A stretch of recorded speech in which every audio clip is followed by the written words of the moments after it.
Gizakiok teknologia zehatzak asmatu ditugu DNA editatzeko. Sekuentzia genetikoa aldatuta, aldaketak gertatzen dira bizidunengan. Baina DNA sekuentzia bera aldatu gabe ere eragin daitezke aldaketak. Geneak aktibatuta eta desaktibatuta. Horrela, DNA kode berarekin oso gauza desberdinak egiten ditu naturak. Beldarrak eta tximeletak adibidez, DNA bera dute barruan, eta zeharo itxura desberdina dute.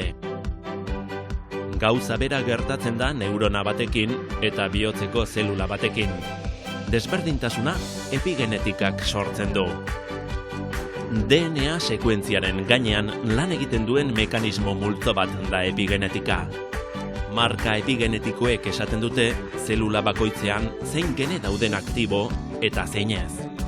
Genen etengailuak dira, eta horrek sortzen du garunaren eta bihotzaren arteko aldea, beldarraren eta tximeletaren artekoa. Epigenetikak sortzen du desberdintasuna, eta berebiziko garrantzia du bizidunen garapenean.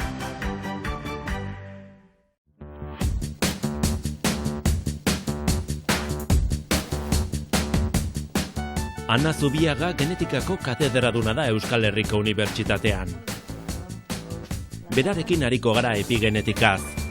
Gure bizi ohitura honek edo txarrek nola eragiten ote dioten azalduko digu, eta ondorioak gure seme-alabetaraino iritsi ote daitezken. Be epigenetikan aztertzen dena da garapena. Animali edo landare baten garapena, zeren eta hor, zelula bakarreko enbrio batetatik, gero handik aterako diren zelula guztiek DNA bardina izango duten, badakigu zelula batzuk bilakatuko direla neurona, beste batzuk bilakatuko direla odol zelula. Nola da posible edukin berberetik hain zelula mota desberdinak ateratzea?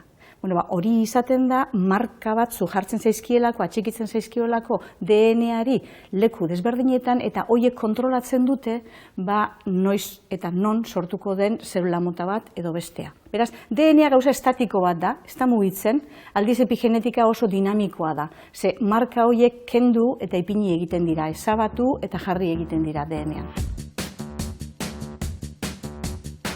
Markak jartzean geneak desaktibatu egiten dira, eta markak kentzean aktibatu. Marka batzuk finkoak dira, beste marka batzuk berriz jarri eta kendu egiten dira beharren arabera. Eta beharra inguruneak gidatzen du. Ingurunea aldatzen denean aldatzen dira marka epigenetikoak. Zelulak beti daude adi, ikustenia zer gertatzen ari den, eta erantzuna, kanpotik datorrenaren erantzuna epigenetikoki egiten da.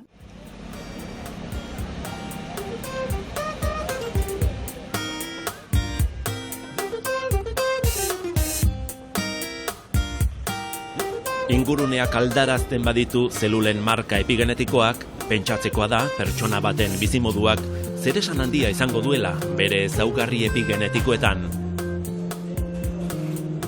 Nolako bizimodua, halako epigenetika. Hemen begiratu behar duguna da, epigenetikak lan egiten du jakina organismoan, baina zeluletan. Batez be zeluletan, organismoan ikusiko dugu gero zeluletan badaukalako eragina, ezta. Jakina, kanpo ingurune horrek ere nolabaiteko eragina izango du.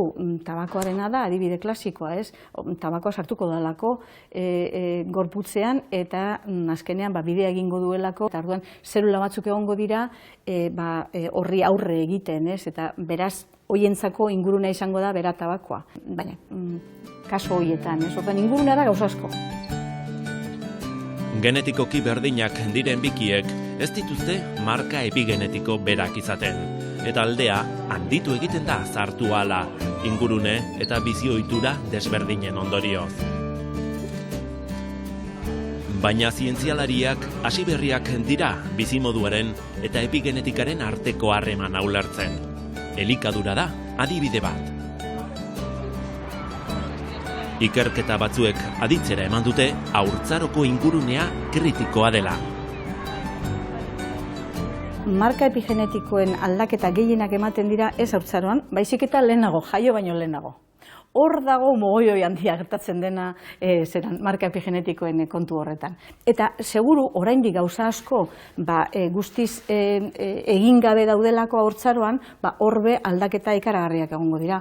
Baina geroago bai, pertsona batek esate baterako, adibide holan muturreko bat ez da, baina pertsona batek alkohol asko edaten badu, horrek ekartzen ditu moldaera batzuk, aldaketa batzuk pertsona horrengan. Eta hori pertsona nagusietan gertatzen da batipat, edo heroinomanoetan, edo horrelako adizioa dituztenetan.